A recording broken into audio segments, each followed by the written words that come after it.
இன்னொன்று வந்து சொல்ல மறந்துட்டுங்க. இங்கே பாருங்கள் மைக்கு. இது எதுக்கு வாங்கி கொடுத்தாங்க தெரியுங்களா? நான் வந்து எப்போவுமே ஒரு பாட்டு பாடினேன்னா ஹிந்தி பாட்டு, அதை வந்து ப்ளூடூத் இப்படி வாயில் வச்சு தான் பாடுவேங்க. அவங்க ஒரு வாட்டி 2 வாட்டி பார்த்தாங்க. அதுக்கப்புறம் எனக்கு தெரியாமல் அவங்க ஆர்டர் பண்ணாங்க. என்னை சொன்னாங்க, உனக்கு ஒரு சர்ப்ரைஸ் இருக்குது. என்ன சர்ப்ரைஸ் நான் கேட்டேன்.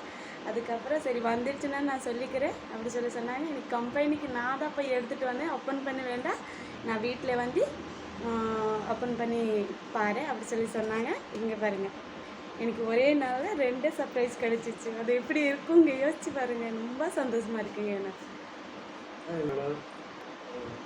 அதனால தாங்க ஃப்ரெண்ட்ஸு, நான் ரொம்ப சந்தோஷமாக இருக்குங்க. சொல்லவே முடியாதுங்க. அந்த அளவுக்கு எனக்கு ரொம்ப சந்தோஷமாக, ரொம்ப ஹாப்பியாக இருக்குங்க. நம்ம ஒரு எதிர்பார்க்காம அதை நம்ம கிடச்சிட்டுனா எப்படி இருக்குங்க, அதே சந்தோஷம் தான் எனக்கு இருக்குங்க.